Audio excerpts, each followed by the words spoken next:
ইতিমধ্যে বাংলাদেশি পাসপোর্টের মূল্যায়ন অর্থনৈতিক উন্নতি সত্ত্বেও বিশ্বের অনেক উন্নত ও উন্নয়নশীল দেশ বাংলাদেশিদের ভিসা দিতে বাংলাদেশি পাসপোর্টধারীরা ভিসা ছাড়াই যেতে পারতেন, সেই সব দেশে এখন ভিসা নেওয়া।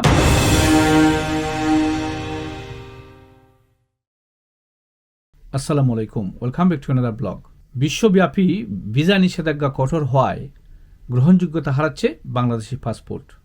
ইতিমধ্যে বাংলাদেশি পাসপোর্টের মূল্যায়ন অনেকটাই হ্রাস পেয়েছে। যুক্তরাজ্য ভিত্তিক হেনলি অ্যান্ড পার্টনার্সের 2025 সালের গ্লোবাল পাসপোর্ট সূচকে 106 দেশের মধ্যে বাংলাদেশের অবস্থান 100তম, যা এখন বিশ্বের 7ম দুর্বলতম পাসপোর্ট হিসাবে বিবেচিত। অর্থনৈতিক উন্নতি সত্ত্বেও বিশ্বের অনেক উন্নত ও উন্নয়নশীল দেশ বাংলাদেশিদের ভিসা দিতে অনাগ্রহ দেখাচ্ছে। অভিবাসন বিশেষজ্ঞদের মতে ভিসার অপব্যবহার, অবৈধ অনুপ্রবেশ এবং কিছু বাংলাদেশির বিদেশে অপরাধমূলক কর্মকাণ্ড দেশের ভাবমূর্তি ক্ষুণ্ণ করছে।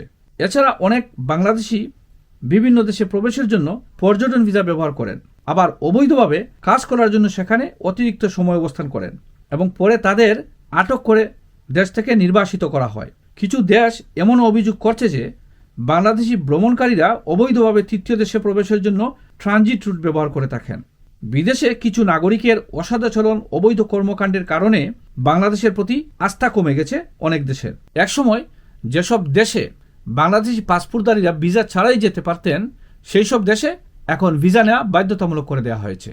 এমনকি ভিসা নিয়েও বিমানবন্দরে বাংলাদেশি যাত্রীদের অতিরিক্ত জিজ্ঞাসাবাদ ও তল্লাশির মুখে পড়তে হচ্ছে, শুধুমাত্র পাসপোর্টের পরিচয়ের কারণেই। তথ্যগুলো শেয়ার করেছি, তথ্যটি শেয়ার করে অনেকে জানার সুযোগ করে দেবেন।